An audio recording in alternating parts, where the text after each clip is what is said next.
Hey guys, I'm Valiant. If you guys want to catch me live, I stream on Twitch and sometimes TikTok. I'm excited to share this build with you guys. I hope you enjoy. So I took a little break from Diablo. I didn't end up playing Season 2 at all. But this is my favorite build from Season 1. This is more of an entry to the build. All you need is one unique. And that unique is the Great Staff of Crone. Your Claw is now a Storm skill and also casts Storm Strike.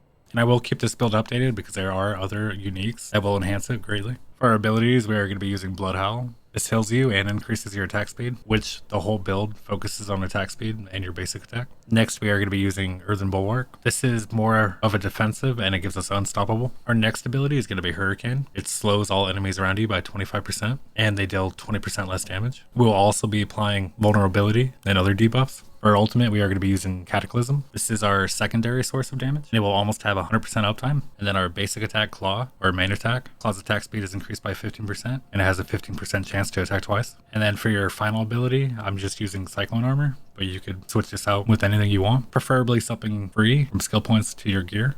For our helm, we're going to be using the Vigorous aspect, which gives us 15% damage reduction in Werewolf. For our chest, we're going to be using the Symbiotic aspect, which helps us spam our defensive abilities. For our gloves, we're going to be using Edge Masters, which gives us up to 20% increased damage, depending on our resource, and it's always going to be full. For our pants, we are going to be using Might, which gives us 20% damage reduction. For our boots, I'm using Ghostwalker, gives us 25% increased movement speed. Wall Unstoppable, which we are going to be spamming, so it should be up most of the time. Then we are using the Great Staff of Crone unique for our weapon. We currently have a low roll on the ranks of Claw at the moment. For our neck, we're going to be using Rapid because the whole build is based around our attack speed and our basic attack. Then Natural Balance, our last open aspect. It's essentially just a buff to our crit at all times. And I'm using Inexorable Will, which allows me to pull all the enemies towards me because this is a melee bruiser build.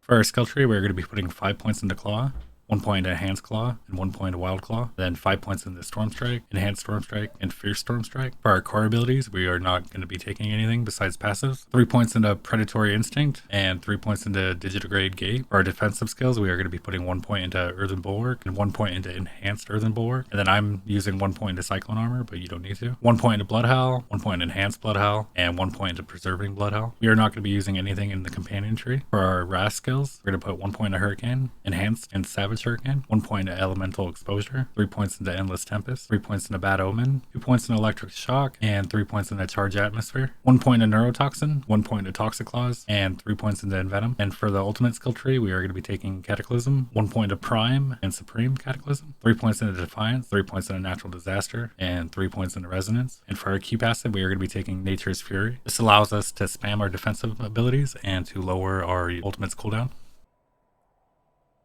For our spirit boons, we're going to be taking Wariness, Sweeping Attacks. You could also grab Avian Wrath if you want to move something else. Calamity, Calm Before the Storm, and Masochistic. Overload is also a good option. As I level up my glyphs and update the build, I'm sure some of these will change. For our construct, we're going to be using the Protect utility with initiative support, safeguard support, and tactical support.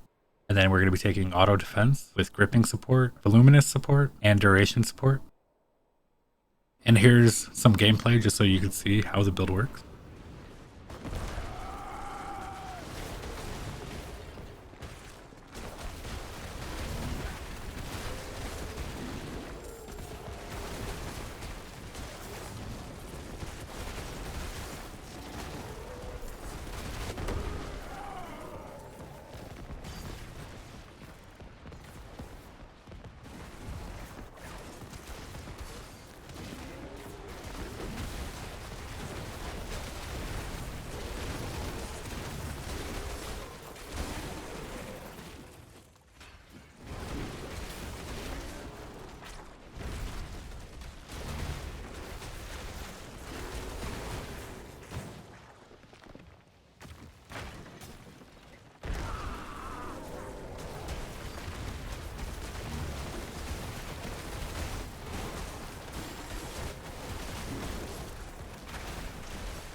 the Paragon board, I did adjust this already. We are going to go right instead of left. Our first glyph is going to be Spirit. Then for the next board, we're taking the Thunderstruck board. We are taking the Legendary node. Our glyph is going to be Fang and Claw. Then we're going to go up, and our next board is going to be Inner Beast. We do not take the Legendary node. And the glyph I'm currently using is Electrocution. I'm mainly leveling this up for other build ideas that I have, but there's other options like Outmatch and Fulminate. Then the next board's going to be Lust for Carnage. Our glyph's going to be Werewolf. We're going to take all the attack speed up here. And then we're going to go back down to the Thunderstruck board. We're going to go out to the left. The next board's going to be Constricting Tendrils. The glyph that we are going to be taking is Earth and Sky. And then we're going to go up to the Ancestral Guidance board. We are not taking the Legendary node. The glyph that we will be using is the Territorial glyph. And we will also be taking all the basic skill damage in this tree. I will update this build. I know there's new uniques that will make this build a lot better. I'll have a link to the build down below. Thank you guys for your support.